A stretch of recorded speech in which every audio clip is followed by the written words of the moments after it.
Halo guys, perkenalkan nama saya Nurul Zikriani dengan NIM A1A2230313, Prodi S1 Kebidanan, Fakultas Ilmu Keperawatan dan Kebidanan. Selamat menyaksikan. Jadi di sini saya akan memaparkan materi tentang implementasi humaniora dan ilmu kesehatan. Namun sebelum saya memaparkan materi saya, alangkah baiknya kita mengetahui apa sih itu humaniora. Jadi, humaniora adalah bidang ilmu yang mempelajari aspek-aspek budaya manusia, mencakup berbagai disiplin ilmu seperti sejarah, sastra, filsafat, seni, bahasa, dan studi agama. Fokus utama humaniora adalah memahami dan mengeksplorasi pengalaman, pemikiran, dan kreativitas manusia melalui analisis teks, artefak, dan praktik budaya. Tujuannya apa sih? Ya, tujuannya adalah untuk memperdalam pemahaman tentang identitas, nilai-nilai, dan cara hidup manusia dalam berbagai konteks sosial dan historis. Nah, apakah teman-teman sudah memahami apa itu ilmu humaniora? Langsung saja kita lanjut ke implementasi humaniora dalam ilmu kesehatan. Nah, apa sih implementasi humaniora dalam ilmu kesehatan?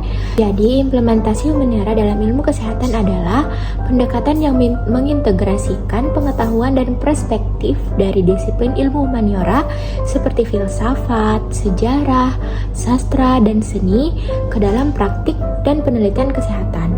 Tujuannya apa? Tujuannya adalah untuk memperkaya pemahaman kualitas perawatan, meningkatkan kualitas perawatan kesehatan, dan mendukung pengembangan profesional kesehatan yang lebih holistik.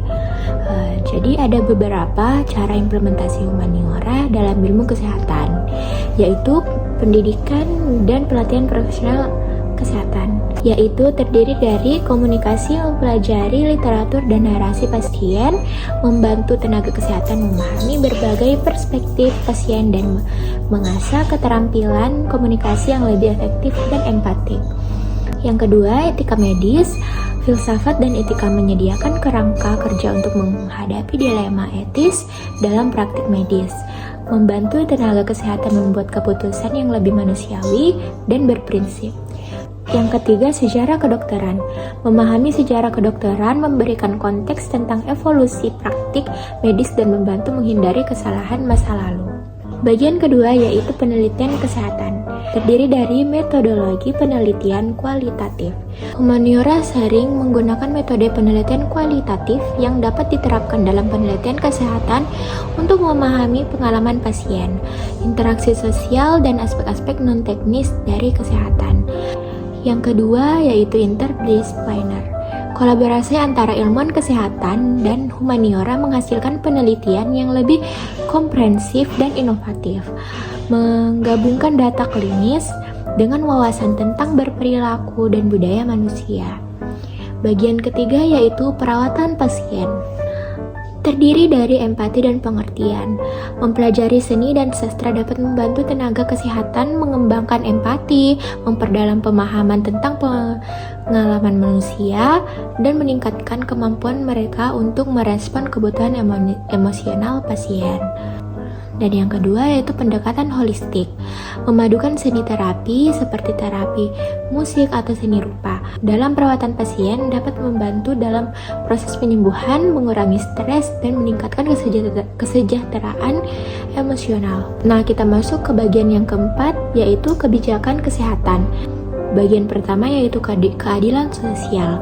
Perspektif dari humaniora membantu dalam merumuskan kebijakan kesehatan yang lebih adil dan inklusif, mempertimbangkan faktor-faktor sosial, budaya, dan ekonomi yang mempengaruhi kesehatan masyarakat. Selanjutnya yaitu advokasi pasien. Pengetahuan humaniora dapat mendukung advokasi untuk hak-hak pasien dan peningkatan akses ke layanan kesehatan. Nah, kita masuk ke bagian kelima yaitu pengembangan profesional. Terdiri dari refleksi diri.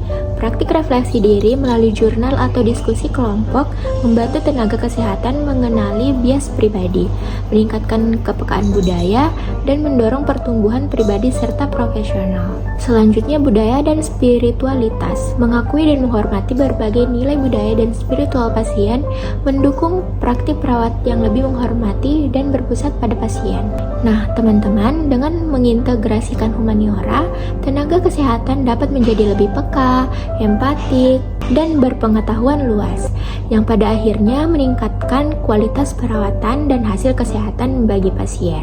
Nah, teman-teman, berhubung bidan juga merupakan tenaga kesehatan, dan saya pribadi sebagai calon bidan, saya akan memaparkan materi implementasi humaniora dalam ilmu kebidanan. Jadi, implementasi humaniora dalam ilmu kebidanan penting untuk memperkaya pemahaman dan praktik dalam bidang ini. Jadi ada beberapa cara di mana humaniora dapat diintegrasikan ke dalam ilmu kebidanan. Yang pertama yaitu empati dan komunikasi. Studi sastra dan filsafat membantu bidan mengembangkan empati dan keterampilan komunikasi yang efektif dengan pasien. Memahami berbagai narasi dan perspektif manusia membantu bidan lebih peka terhadap pengalaman dan perasaan ibu hamil dan keluarga mereka. Nah, yang kedua yaitu etika dan filsafat. Filsafat dan etika menyediakan dasar untuk penilaian moral dan pengambilan keputusan yang kompleks. Bidan sering menghadapi dilema etis dan pemahaman yang mendalam tentang prinsip-prinsip etika dapat membantu mereka membuat keputusan yang bertanggung jawab dan berpusat pada pasien. Budaya dan agama. Pengetahuan tentang budaya dan agama penting untuk menyediakan perawatan yang sensitif dan sesuai dengan kebutuhan individu yang beragam. Bidan yang memahami tradisi dan kepercayaan budaya dapat lebih efektif dalam mendukung ibu hamil dan keluarga mereka. Seni dalam perawatan kesehatan.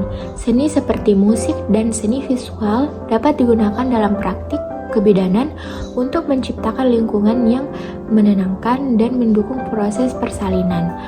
Pendekatan holistik ini dapat membantu mengurangi stres dan peningkatan kesejahteraan ibu. Nah, yang terakhir yaitu kebijakan dan advokasi. Studi humaniora juga mencakup pemahaman tentang kebijakan kesehatan dan hak-hak reproduksi. Bidan dapat menggunakan pengetahuan ini untuk advokasi yang lebih baik bagi pasien mereka dan untuk memengaruhi kebijakan yang mendukung perawatan ibu dan anak.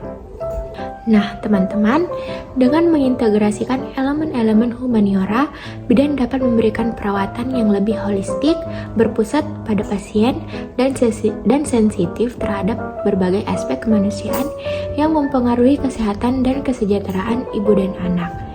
Baik teman-teman, sekian dari saya. Lebih dan kurangnya mohon dimaafkan. Wassalamualaikum warahmatullahi wabarakatuh.